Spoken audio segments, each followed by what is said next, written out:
Γεια σας, καλώς ήρθατε στο κανάλι μου, είμαι η Κατερίνα και σήμερα θα δούμε το λεξιλόγιο για το καιρό.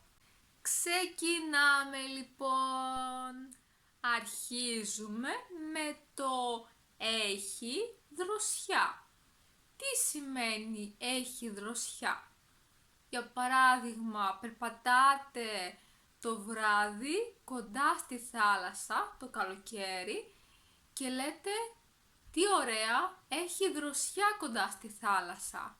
Δηλαδή, έχει ένα ελαφρά ψυχρό και ευχάριστο αέρα που το καλοκαίρι τον χρειαζόμαστε αυτόν τον αέρα γιατί έχει πολύ ζέστη και τον χρειαζόμαστε για να νιώσουμε αυτή τη δροσιά.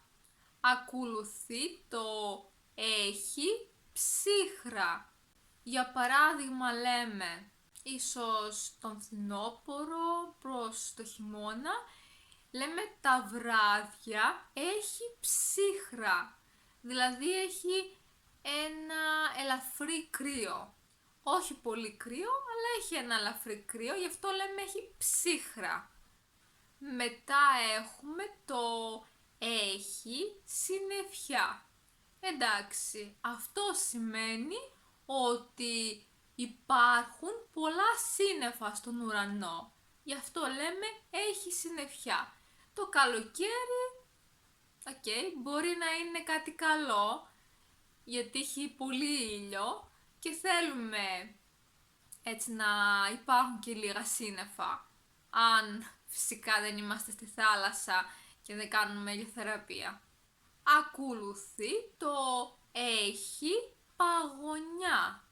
Αυτό λοιπόν σημαίνει ότι έχει πάρα πολύ χαμηλές θερμοκρασίες και δημιουργείται παγετός. Ειδικά αν χιονίσει και λιώσει το χιόνι, δημιουργείται παγετός. Δηλαδή αυτός ο πάγος που υπάρχει στον δρόμο και είναι πολύ επικίνδυνος. Και αυτό συμβαίνει όταν έχει παγωνιά, δηλαδή πάρα πολύ κρύο. Μετά έχουμε το έχει ήλιο.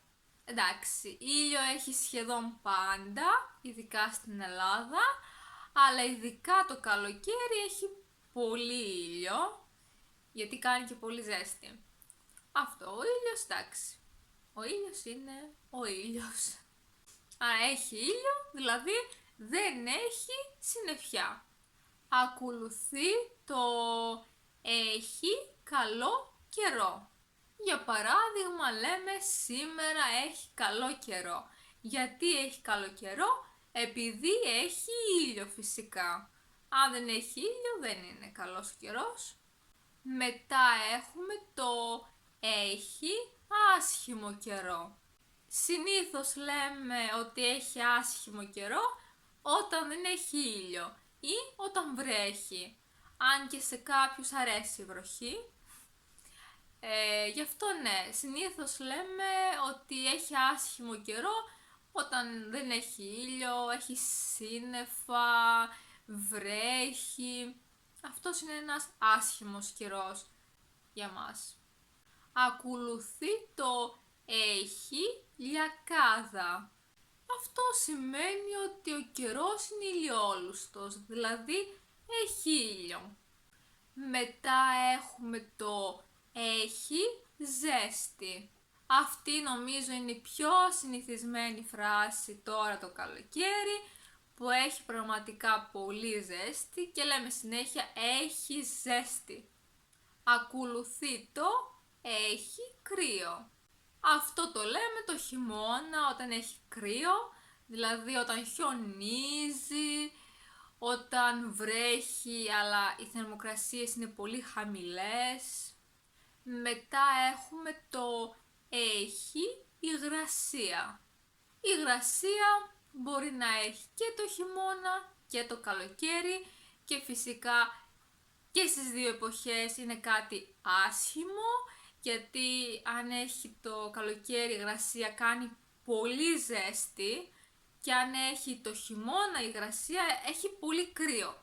Δηλαδή μπορεί να μην έχει μείον 10 να είναι μείον 5, αλλά να νιώθεις σαν να είναι μείον 10. Ή το καλοκαίρι να έχει 38 βαθμούς και να νιώθεις σαν να έχει 42 βαθμούς, για παράδειγμα.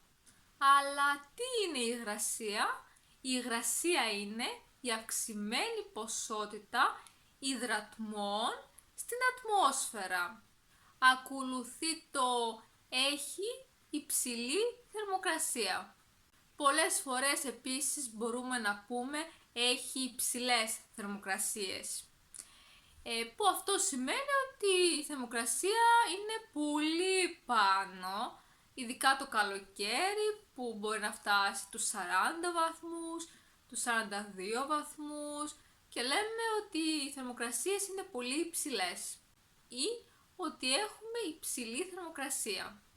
Ακολουθεί το έχει χαμηλή θερμοκρασία ή αλλιώς έχει χαμηλές θερμοκρασίες.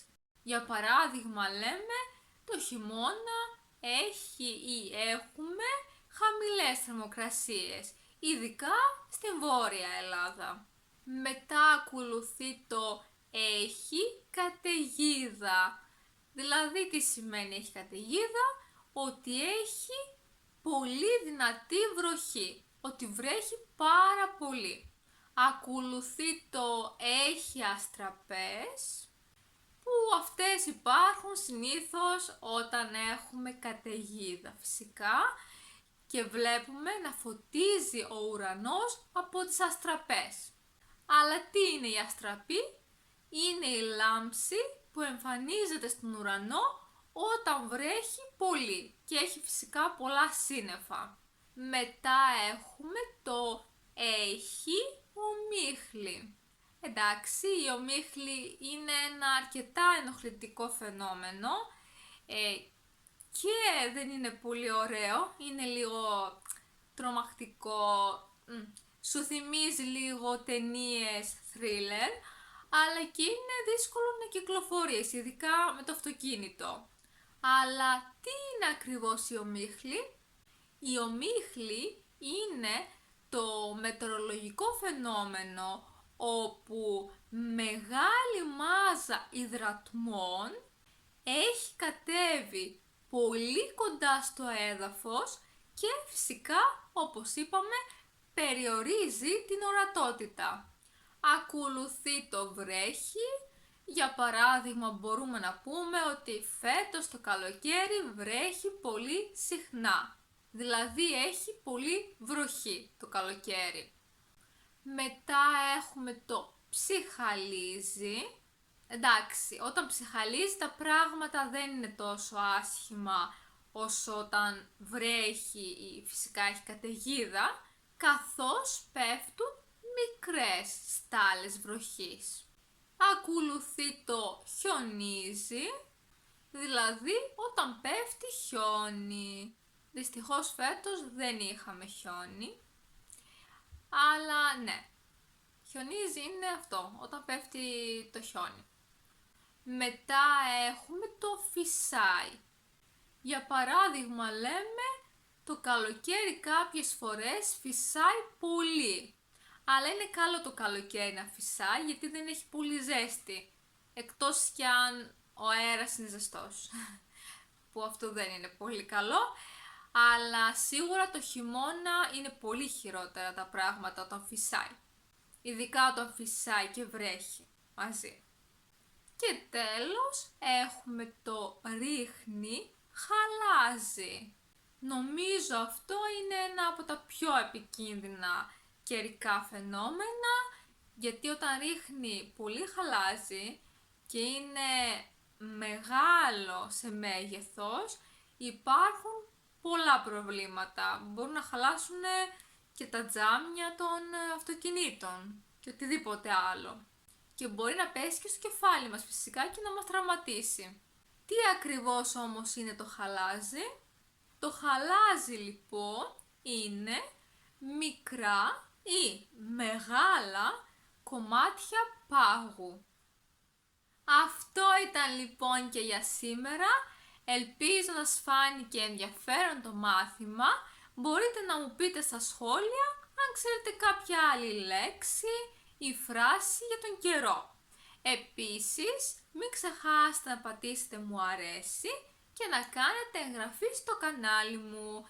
Και φυσικά μπορείτε να με βρείτε εδώ και εδώ.